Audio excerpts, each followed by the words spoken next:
Two questions today, Malky. One, do you think after the result of the weekend you're going to have a few problems controlling expectations for the players for the next game?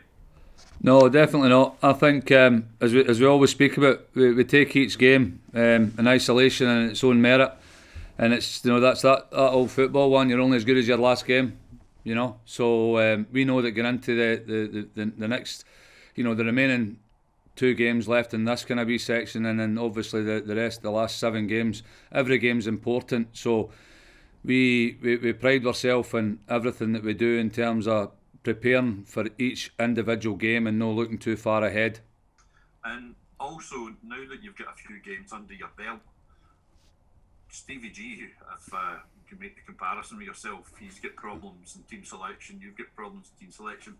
He was talking about building a squad 23 to 25 players big. Do you have not just this, you've obviously got your squad, but do you also have a starting 11, an ideal starting 11 in your head? We look at starters and finishers in any game. So it's a squad of players that we have. An ideal world for myself would be to have, and I've always done it this way, is to always have 2 players for every position on the pitch, and that then gives you a bit of depth and a bit of cover. Quite fortunate at Rangers that we have players that can play maybe 2 or 3 different positions. As you've seen that Emma Brownlee's played higher up before. Rachel McLaughlin, we know, can play higher up. We've got players like Demi Vance, although she's injured, can play centre back, but she can also play in the midfield. We have Dana Bourma, who can play left back and play further forward as well. Zoe Ness can play, she can drop as a 10, she can play as a 9. So these players have all got different strengths and attributes that help me in the selection process of picking a team come whatever game it is, coupled in with injuries and suspensions and anything like that you've got. 11-0 against Forfar at the weekend past.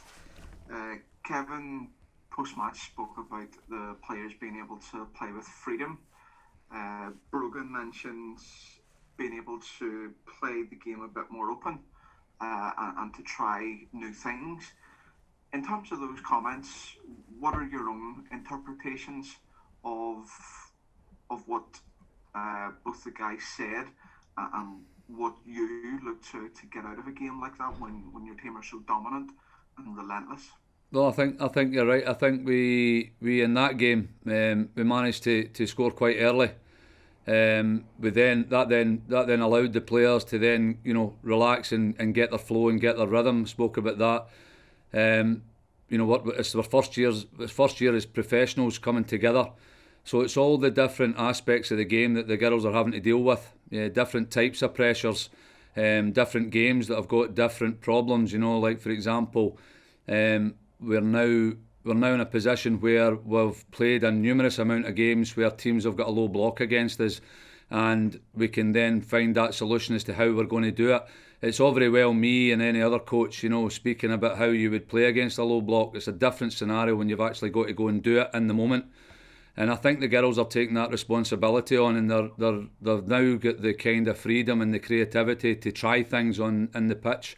But again, as the last game that we've played there, we had a number of players all hitting top form at the one time, and I think when you get that, any team doing that becomes a real force and difficult to beat. With your team having title and Champions League aspirations, you've mentioned there quite rightly, from one game to the next there are different challenges. The Celtic game, the team was, unfortunate, not to get anything out of the game. As you said, that's football. Hit the post a couple of times, didn't score. Celtic go up the other end and get the winner. But going from a game like that, where it's quite tight and one goal wins it, to last Sunday, where there's such a disparity in the quality.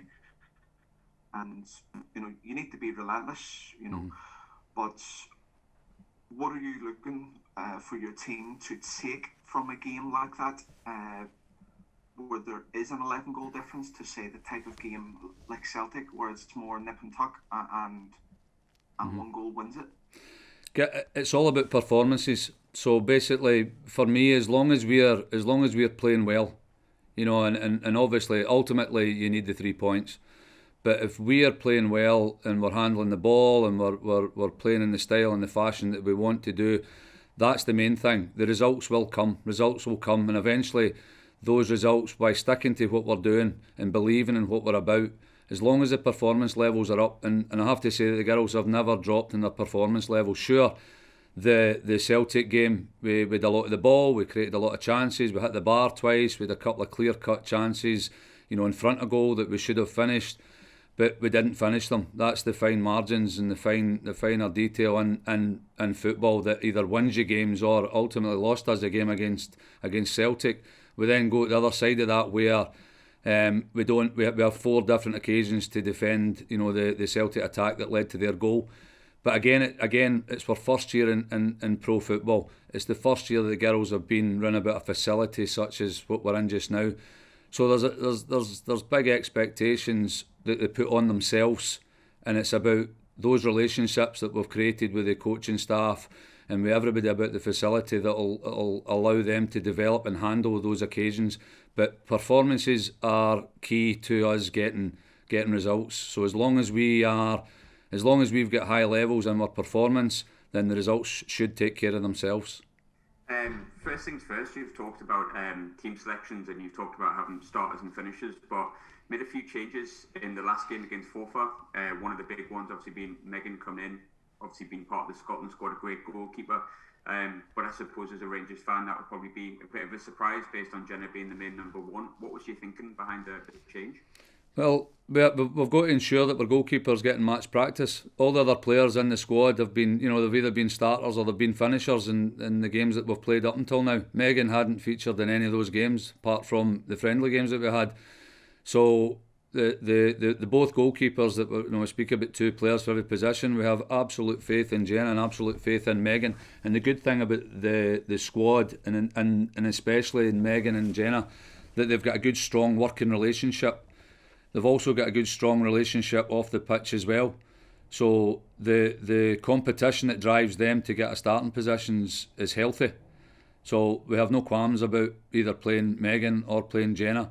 But the game against Forfar gave us an opportunity to play Megan and give her 90 minutes and give her that feel for the size of the pitch, the contribution that she had to make in the 90 minutes, albeit that a lot of that contribution was concentration and organisation.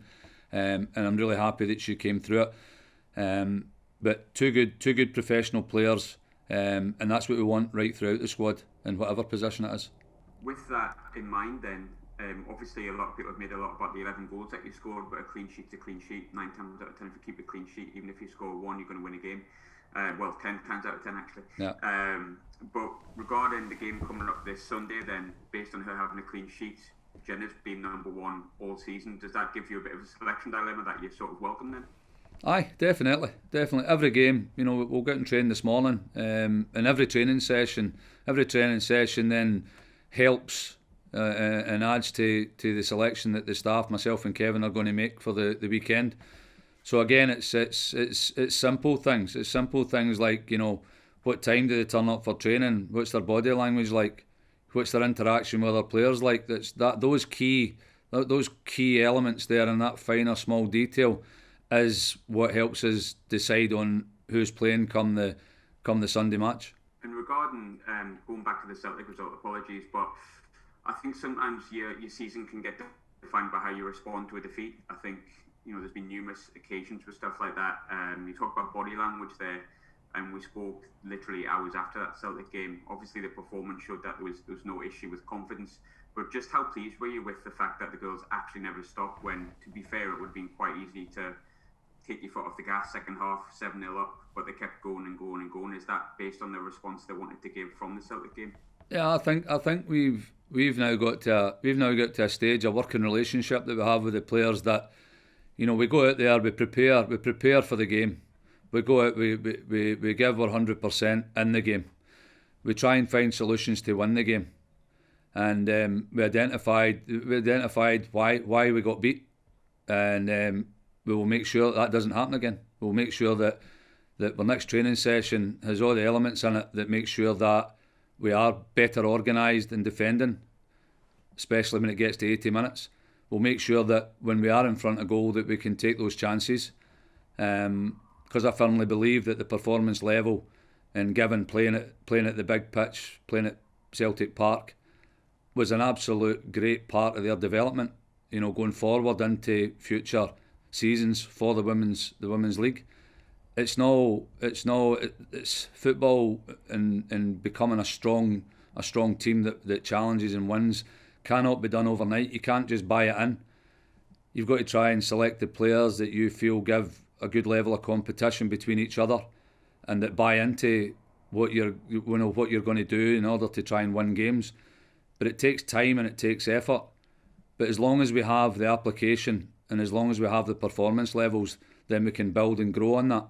So it's really important that we don't get too carried away with ourselves. We keep our feet in the ground, and that we take each game or each training session, for that matter, is as important as each game. Obviously, we had the blow last week of Kirsty's injury, and obviously that's 11 goals that you've basically taken out of the team from essentially November, December time.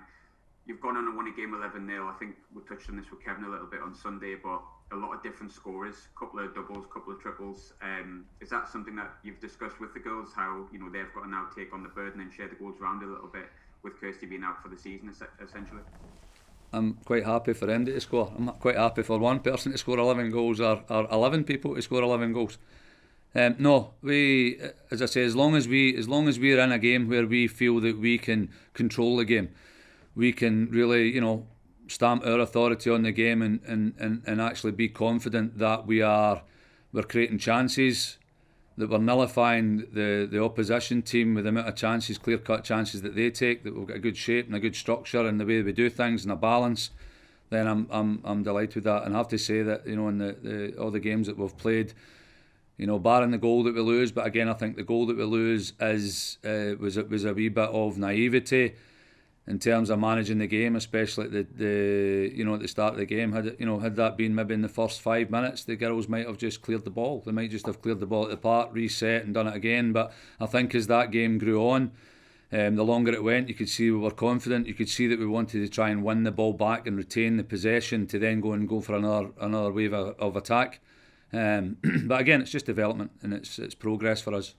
It was Sam was talking about how just before the match they were holding hands with Kirsty to try and pass on the goal scoring power. Are you going to be doing that every week then? I don't know. Well, if you can prove to me that it works, then I'll do it. You give me the science behind that, I'll do it. I'm open to anything.